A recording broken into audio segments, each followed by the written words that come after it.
Bismillahirrahmanirrahim. Assalamualaikum warahmatullahi wabarakatuh. Waalaikumsalam warahmatullahi wabarakatuh. Sebagai hamba yang bertuhan, marilah senantiasa kita memanjatkan puja dan puji atas kehadirat Allah Subhanahu wa taala. Karena atas berkat rahmat dan hidayahnya sehingga kita kembali bisa beraktivitas. Selawat serta taslim tanpa pernah kita aturkan kepada baginda Nabi besar Nabi Muhammad sallallahu alaihi wasallam yang mengantarkan kita dari zaman dekadisi moral dan zaman dengan penuh pengetahuan seperti yang kita rasakan sekarang. Ya, teman-teman sekalian, adapun tujuan kita di sini adalah untuk memenuhi tugas mata kuliah pendidikan tinggi. Nah, itu dalam bentuk kelompok terkait penerapan fondasi CT dalam kehidupan sehari-hari. Ya, sebelum langkah jauh, perkenalkan saya, perkenalkan diri. Saya pribadi perkenalkan nama saya Nurmanto. Nama saya Firman Nurbaidi. Ya, kami doakan saja ya. Jadi harapannya teman-teman dengarkan dengan baik-baik, nanti materinya kalau ada pertanyaan silakan berikan pertanyaan, kalau ada tanggapan atau hal yang lain silakan berikan ya kepada saudari Jana.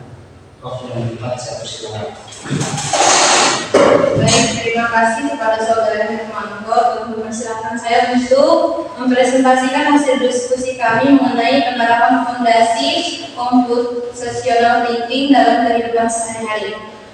Dari hasil diskusi secara umum, kami memaparkan bahwa computational thinking adalah proses berpikir dalam menyelesaikan sebuah masalah. Computational thinking dalam menyelesaikan masalah dapat membantu manusia membagi masalah tersebut dalam tahapan-tahapan yang efektif dan efisien sehingga dapat diselesaikan dengan baik. Kemudian, fondasi yang berorientasi computational thinking yaitu pertama ada dekomposisi. Dekomposisi yaitu proses berpikir untuk membagi masalah menjadi bagian-bagian kecil kemudian dicarikan solusinya. Yang kedua yaitu ada pengenalan pola, di mana pengenalan pola yaitu proses berpikir dalam melihat kesamaan dan perbedaan dari permasalahan yang terjadi sehingga jika pola masalahnya sama maka solusi yang digunakan pula akan sama. Terus yang selanjutnya yaitu abstraksi. Abstraksi yaitu proses berpikir untuk menyaring bagian-bagian penting yang diperlukan dalam menyelesaikan masalah sehingga hal-hal yang tidak penting dapat disisihkan. Jadi dalam abstraksi ini kita dapat memilah-milah mana masalah yang sebaiknya didahulukan untuk diselesaikan. Terus yang selanjutnya itu algoritma. Nah, di algoritma ini di mana proses berpikir untuk membuat petunjuk penyelesaian masalah menjadi tahapan-tahapan yang dapat digunakan sebagai solusi. Adapun contoh yang dapat diselesaikan dengan computational thinking yaitu seperti pembuatan rujak, terus membuat acara pernikahan dan memasak sayur toge. Selanjutnya yaitu penerapan fondasi computational dalam kehidupan sehari-hari yang tepat seperti pada dekomposisi. Contohnya penerapan dekomposisi dalam pembuatan rujak, yaitu menyiapkan buah serta alat dan bahan apa saja yang akan dipakai dalam membuat rujak. Kemudian ketika seseorang hendak membuat sebuah acara, maka orang tersebut akan memecahkan tugas besar menjadi beberapa tugas yang lebih kecil, seperti mencari tahu lokasi untuk diselenggarakannya acara, membuat daftar tamu yang menghadiri acara, memesan makanan dan lain sebagainya hingga terlaksananya acara tersebut.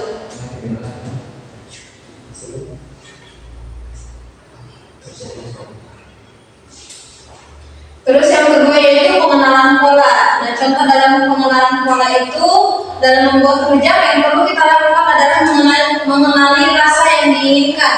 Di mana jika ingin rujak manis, maka campurkan buah-buahan seperti mangga dan jambu air dengan bumbu manis yang telah diulek, yaitu gula Jawa, asam Jawa, dan kacang tanah. Kemudian jika ingin rujak pedas, maka perlu mencampurkan buah-buahan dengan bumbu pedas yang telah diulek, yaitu seperti cabai rawit, gula Jawa, asam Jawa, dan kacang tanah.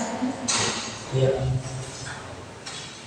Yang selanjutnya itu abstraksi ya, teman-teman. Dalam pengamatan uang, seorang dapat mengambil informasi tentang pengelolaan mereka dalam periode tertentu dan mengidentifikasi area di mana mereka dapat menghemat uang, misalnya mengurangi biaya makan uang. Dan untuk poin keduanya itu membuat perencanaan liburan. Seseorang dapat mengambil informasi tentang tujuan wisata yang tersedia, biaya akomodasi, transportasi, dan aktivitas yang perlu dilakukan dengan digabungkannya menjadi rencana yang terprediksi. Penerapan informasi CT dalam kehidupan sehari-hari menjawab yang tepat. Pada algoritma dan contohnya penerapannya seperti kehidupan sehari-hari, yaitu ketika seseorang hendak membuat daftar belanja, mereka dapat membuat langkah yang terstruktur dengan menentukan item yang dibutuhkan, menentukan jumlah yang harus diperlukan, mencari toko yang berdasarkan item yang ada, dan membuat prediksi dari harga item yang akan dibeli. Dan untuk penerapan informasi CT dalam kehidupan sehari-hari menjawab dengan kurang tepat. Sini pengenalan pola pada kasus membuat toge. Tadi di awal sudah pernah kita tampilkan ada 2-3 contoh penerapan komputasional tinggi dalam kehidupan sehari-hari. Pertama ada pembuatan rujak,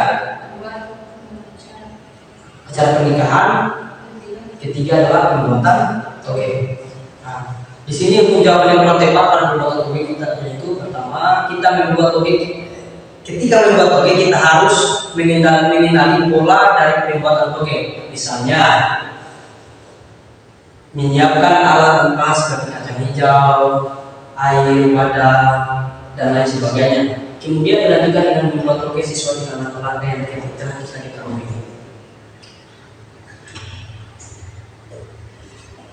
Pengenalan pola pada kasus pembuatan toge. Dalam kasus pembuatan toge ini kurang begitu relevan jika melibatkan pengenalan pola, karena pada dasarnya dalam proses pertumbuhannya hanya memerlukan waktu yang singkat. Meskipun demikian, sebagai gantinya diperlukan pengenalan pola dan pembuatan sayur toge seperti memilih bahan, memasak, dan menciptakan rasa yang lezat. Ya mungkin itu saja untuk pemaparan materi pada hari ini. Kalau ada pertanyaan sama, saya silakan Pak Guru. Siapa atas nama Allah pada saudara kita untuk Oke, terima kasih atas kesempatannya. Saya Itas Frenzy, perwakilan dari kelompok 9, jadi mengajukan pertanyaan terkait materi yang disampaikan. Pertanyaannya yaitu bagaimana cara mengimplementasikan CT atau computational thinking ke dalam kehidupan sehari-hari. Itu saja, terima kasih. Ada lagi dari ya, cara silakan. Bismillahirrahmanirrahim. Perkenalkan, nama saya Rama, perwakilan dari kelompok 8 yang mengajukan pertanyaan kepada kelompok 10. Ada beberapa pertanyaan saya itu jelaskan alasan kelompok kalian mengapa kalian mengambil sampel tentang pembuatan rujak. Terima kasih. Maka itu kita mengambil sampai pembuatan rujak. Saling bantu. Ya. Untuk sementara kita batasi dulu. Sudah bisa dijawab? Bisa. Ya. Dari kelompok 4. Ya, kalau kelompoknya Intan mau diperhatikan dengan baik. Nah, itu jawaban nanti akan dibagikan oleh saudaranya. Nah, beliau silakan. Baik, terima kasih. Langsung saja saya menjawab pertanyaan dari saudari Intan. Pertanyaannya yaitu bagaimana cara mengimplementasikan CT ke dalam kehidupan sehari-hari. Cara mengimplementasikan computational thinking adalah dengan memahami masalah yang ada pada kehidupan sehari-hari, terus mengumpulkan data, lalu mulai mencari solusi dengan masalah yang ada. Terus dalam computational thinking juga ada yang disebut dekomposisi, di mana dalam dekomposisi ini kita dapat mengetahui bagaimana cara menyelesaikan suatu masalah tersebut dalam kehidupan sehari-hari. Misalnya kita memilah-milah masalah yang lebih besar itu seperti apa dan masalah yang kecil itu seperti apa. Terus yang mudah untuk diselesaikan itu yang mana terlebih dahulu.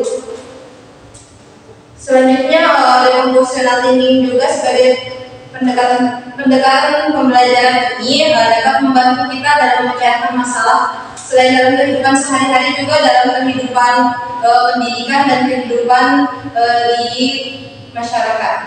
Ya, terima kasih. Ya, saya kembalikan kepada saudari Isa, bagaimana dengan jawaban yang telah diberikan Rejana, apakah terdapat atau bagaimana? Baik, terima kasih atas jawabannya. Saya sudah cukup paham tentang penerapan atau implementasi itu sendiri. Saya ucapkan terima kasih.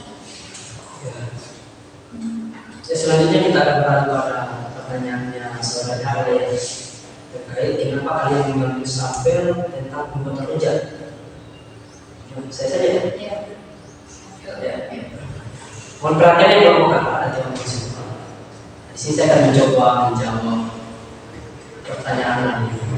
Saudara Hale terkait kenapa kalian mengambil sampel tentang pembuatan rujak. Karena dalam pembuatan rujak ini digabungkan langkah-langkah konkret yang pemikiran yang logis, di mana kita dituntut pada tugas kali ini kan kita disuruh untuk bagaimana penerapan penggunaan CCTV dan Indonesia hari yang tidak melibatkan pemikiran komputer. Jadi pada pembuatan rujak ini semua kegiatan-kegiatan atau pola-pola yang akan atau langkah yang kita lakukan tidak melibatkan pemikiran komputer, semua melibatkan pemikiran dihasilkan langsung oleh manusia itu sendiri. Ya, itu kira-kira gambaran umum kalau ini pertanyaan sekarang pertanyaan apa saja, kalau ada tanggapan mungkin bisa dituangkan atau mungkin saudara yang bisa tambahkan. Ya baik, jadi dalam pemilihan kami terhadap sampel pembuatan rujak itu karena dalam presentasi ini kita kan diminta untuk mencari contoh penerapan CT dalam kehidupan sehari-hari tanpa menggunakan pemikiran komputer. Dimana maksudnya CT ini bisa juga digunakan dalam kehidupan sehari-hari. Nah, menurut kelompok kami pembuatan rujak itu sangat cocok karena pertama langkah-langkahnya itu cukup jelas dan digunakan itu pemikiran yang logis. Maksudnya waktu yang digunakan juga cukup terarah, terus cara pembuatannya juga tidak perlu memikirkan lagi bagaimana caranya untuk mencari di komputer. Misalnya kita bisa mencari cara-cara atau pembuatan itu tanpa berpikir atau mencari di komputer, kita bisa membuatnya sendiri. Ya mungkin saja. Ya saya kembalikan kepada kelompok 8 ya. Gimana waktu dan saya persilakan. Oke, terima kasih atas jawabannya. Jawabannya sudah sangat jelas. Jelas ya, sebenarnya ya karena waktu juga sudah dalam PPT ya teman-teman. Jadi untuk pertemuan kita kali ini saya tutup, tapi sebelumnya kita akan menyebutkan bersama bahwasanya penerapan penggunaan CCTV dalam kehidupan sehari-hari ini sebenarnya sangat melekat dengan segala sesuatu yang bisa kita jangkaui dan itu bisa kita terapkan tanpa memikirkan atau mencari tahu dalam media atau bagaimana, tapi dengan menggunakan pemikiran yang logis atau pemikiran yang kritis. Ya mungkin itu saja. Kurang lebihnya mohon dimaafkan. Wassalamualaikum warahmatullahi wabarakatuh. Waalaikumsalam warahmatullahi wabarakatuh.